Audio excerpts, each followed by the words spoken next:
Hey, this is Josh with Growlink, and in today's walkthrough we'll be going over how to make a dosing recipe within the Growlink Portal 2.0. To use a dosing recipe, you would need to have one of our Growlink fertigation skids, which is a manifold of pumps and sensors that allows you to intelligently feed your plants based on custom-made user recipes.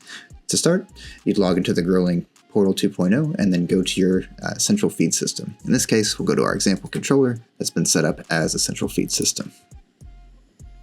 When you're at the dashboard of your central feed system, up at the top, you'll see a tab called Dosing Recipes. This is where all your user-configured dosing recipes are stored. Once in the Dosing Recipes tab, it will display every dosing recipe that you have made and give you the ability to add new dosing recipes. Up in the top right, if we hit Add Dosing Recipe, it'll add a brand new dosing recipe to the controller's configuration. In the pop-up form that populates, there's a recipe name that we can input, a target TDS and target pH field, a scale by bar that we can use to scale the parts of this recipe, and then specific pumps that can be utilized to hit a target injection volume. We're going to start by giving this recipe a name, in this case a flower recipe, and then we're going to put in injection volumes for the desired targets we want to hit for each pump. For the pH up, we're going to try and hit around 0.2 mils per gallon, around 10 mils per gallon for part A, 10 mils per gallon for part B, and 10 mils per gallon for part C, as a rough example. What these injection volumes do is take the maximum output of the pump, compare it with the current flow rate that's being called, and try to adjust the throttle rates of the pump to hit these injection volumes consistently.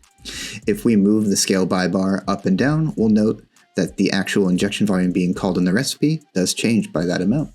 If we wanted to exclude a pump from this scaling, we can click this toggle bar on the right called Exclude from Scaling, and you'll see that clicking that moves it back to its base injection volume.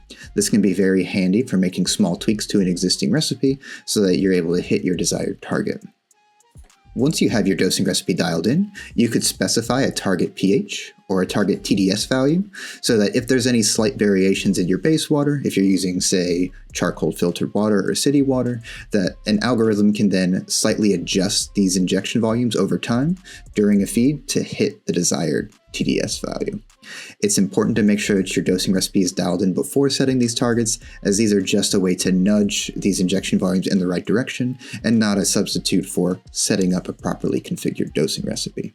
Once you have this configured, you can hit Add Recipe and then update the controller,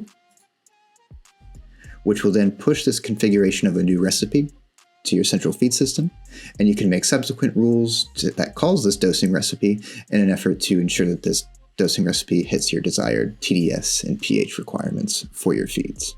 This concludes how you make a dosing recipe within Portal 2.0.